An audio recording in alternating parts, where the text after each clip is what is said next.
It was fun to watch. Not because of the score, just the unity and the connectedness that we played with defensively.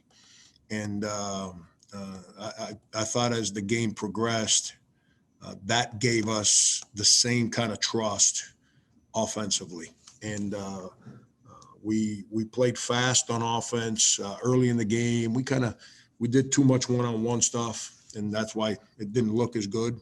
But then as the game wore on, we started to play better as far as everyone being on the same page, and that led to some easy baskets, and we finally converted. I thought we had opportunities for some easy baskets during the game that we wouldn't convert. And but it's we're a team that's searching for two words: trust and identity. And in days like yesterday in practice and days like today, help us with those two I don't know, adjectives. I don't know what those words are, but I know they're not nouns. But all right, Dave, you can get it started. Frank, you mentioned the defense. Did you guys have one main adjustment? I thought I saw a little bit more zone than normal, but was there something else you guys did to hamper? Yeah, we adjusted our defense where we didn't extend our defense, our man-to-man, out the way we usually do. And we were not trying to deny. We played a little more conservative, we changed a bunch of our defensive rules because we're changing pickup points and off the ball placing, and the guys were real good. We made some mistakes on rotations, but that's what's going to happen when you put something in brand new. In less than 48 hours. And, but like our ball screen defense, we got calls and it's different calls, and based on the call, it's the coverage. We not very good at that. So we eliminated all the calls. We're going to guard ball screens one way, and we eliminated the options. And I think that gave our guys a sense of peace. So everyone was on the same page. Colin? Yeah, Frank, two questions. First of all, Key said when he missed that dunk, he was trying not to make eye contact with you. What were you thinking when he made that dunk or when he missed the dunk?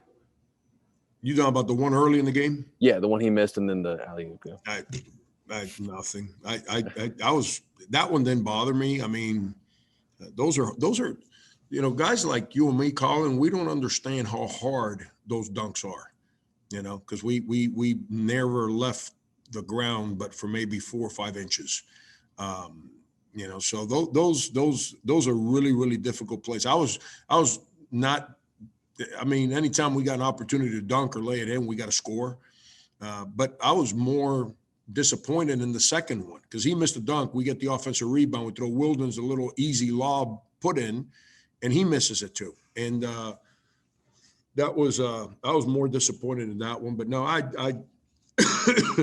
I'm glad Key wasn't looking at me because he would have thought I was mad with him, and I was mad at Wildens, not him.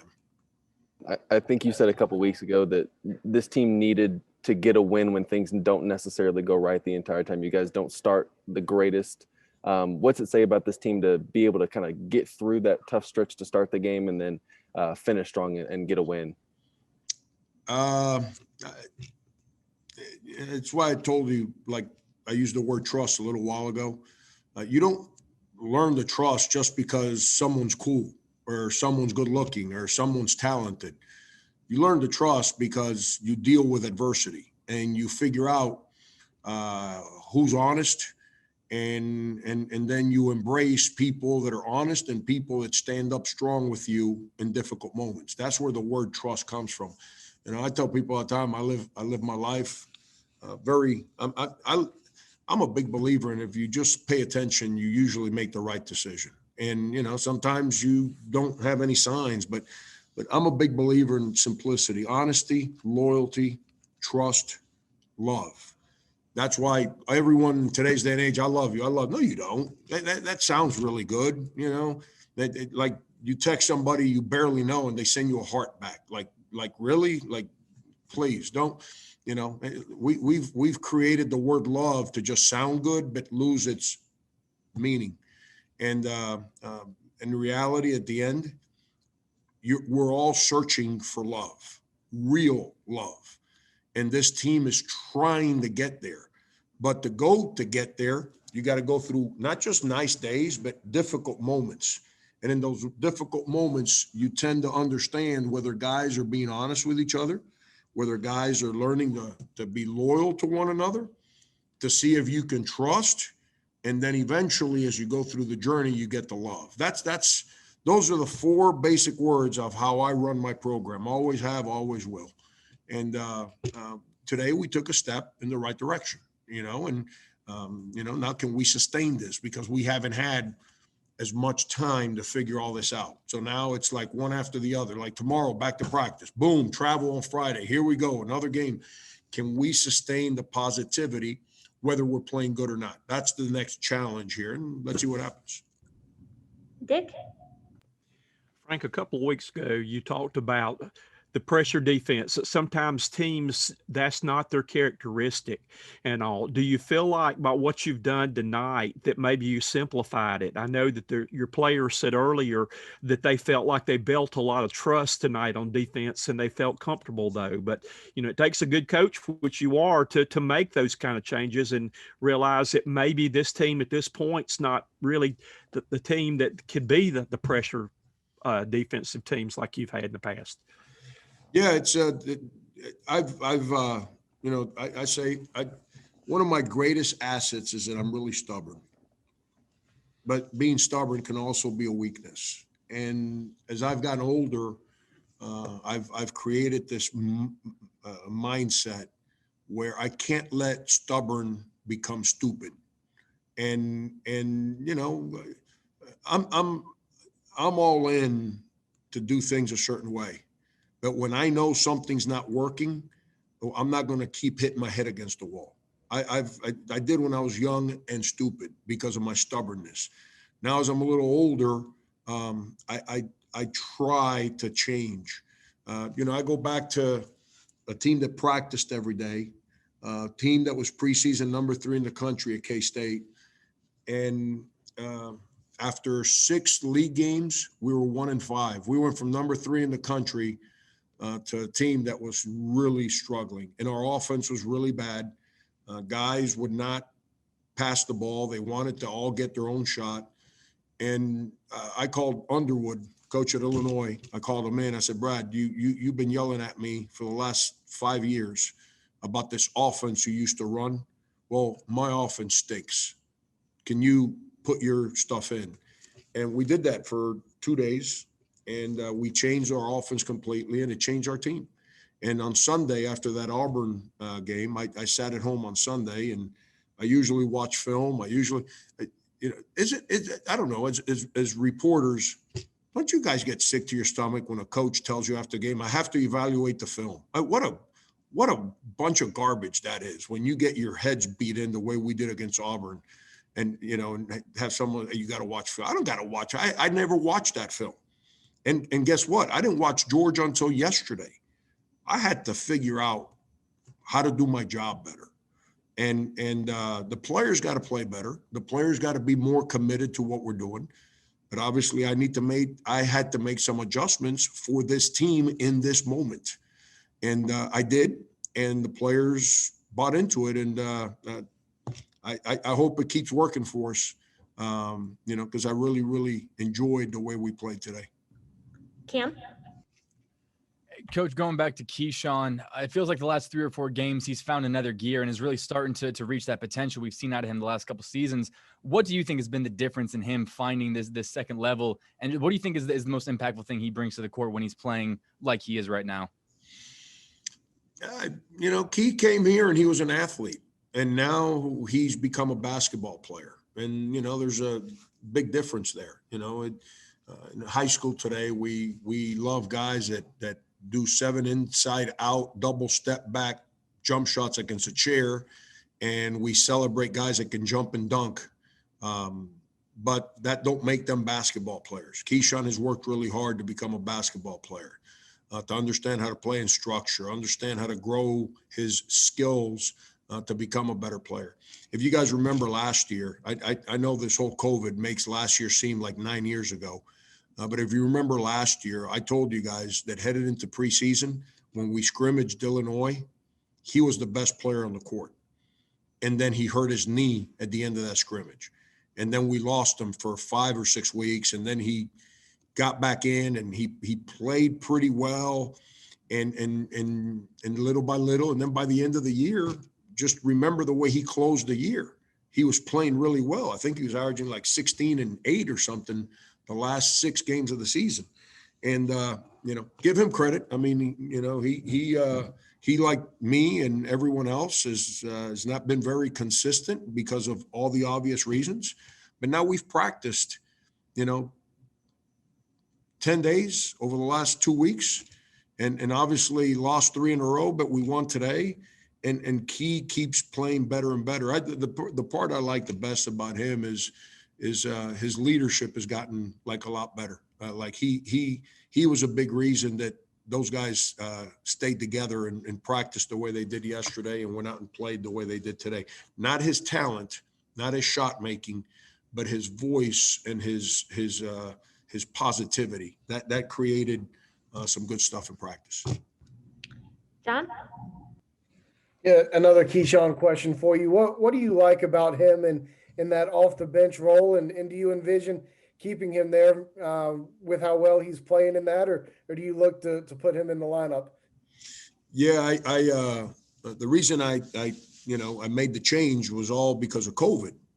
The here, there, whatever. And then when we reconvened and started having normal players again, I didn't have anyone coming off the bench that I have like a lot of faith in. That I believe guys off the bench have to bring energy and have to be interchangeable. What do I mean by interchangeable? They do different things. It can't be a one-trick pony coming off the bench. And so I said, let me try this. And it's worked so far. Now we got Jalen back. As he gets better, Jalen can do a lot of the same things Keyshawn does. And he's not at the level of a basketball player that Keyshawn's at right now, but he does a lot of those kind of Swiss Army knife kind of things Keyshawn can do. So do I make a change again? Do I not? I don't know, John. Usually I have a feel for things in late January. I'm still trying to figure the team out. And so we're taking this one day at a time, and I'll make my decisions accordingly, I guess. Michael and Anna? Hey, Frank. Jermaine really seemed to find his stride from a shooting standpoint in this game today. Made, a few big threes there in the second half. And, I know you talked about how he's dealt with a lot this year. I know all you guys have, but just what did it mean for you just to see him perform the way he did today? And, just how happy are you for him to, be able to put together that kind of performance? Jermaine's a really good dude, and Jermaine's a good basketball player. And, Jermaine, he did a better job of the last couple days of doing the things that we are trying to do rather than kind of figuring out what he needed to do. And that trust about playing for us allowed him to have success. That's like kind of what I talked to him about. And I said, man, isn't that funny how that works? That because his voice is always good, and this has been just a crazy year for everybody, man. It's a crazy year. It's just difficult. There's so much. I said it the other day. Everyone talked COVID. Man, the negativity that social media puts out right now. And these kids all live for social media. I haven't been on social media in 2 months. I can't stand the hate game. Social media has become the new gang. When I was a kid, you played sports, so the gangs left you alone. Now, the gang is social media. It is the bully syndrome of the world. And that's the world that these kids live in, is that social media acceptance world. It's the truth. I ain't trying to be negative. It's the world they live in. And in the last 10 months, the negativity that exists on social media, everything is hatred, man. There's no, it's all about you're my gang. And if you're not my gang, I hate you. And so, it's been a difficult, complicated time. So we got to, learn to trust in our locker room and learn that's why I said, use the word love. We got to do the things that we got to get to real love. It's not that phony, yo, bro, I love you, man. No, you don't, man. You barely even know me. It's got to be the real love, the love that we really, really want to stand up for each other and fight for each other and believe in one another. Because then it's real. When you get to love, that's why if you ever get in a fight with your brother, that fight hurts a lot. I don't care how much a guy I dislike, I don't care how hard he punched me in my head, it never hurt. If I had to punch my brother, which I don't have, but I got people that I like brothers to me, if I had to punch him, it hurt me a lot more to punch him than when I used to get punched by people I didn't care for. And it's because the word love is in the way. But that's what allows us, after disagreements, to come back the next day and fight for one another. Not fight each other, fight for one another because of love. And we're trying to figure all that stuff out right now so we can become a good basketball team. Phil? This is awfully deep stuff tonight. Phil, you don't have to get so close to the camera. You scared me. Holy cow. Wanted to make sure you got the full effect.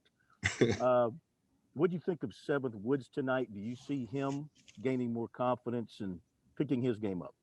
Absolutely. Seventh is a beautiful young man. I told you guys, my job is to try and help him find confidence so he can be aggressive. And, he missed some shots early in the game. I didn't care. I was happy that he was being aggressive. Defensively, he makes winning plays. He didn't play well against Auburn. Neither did anyone else, and neither did the guy that's talking to you right now, coach, very good against Auburn. Seventh responded. Yesterday was his best practice in a little bit, like since before the shutdown. I thought headed into the season, he was practicing his tail off. And then with the whole COVID and all this and that or whatever, it just hurting his knee.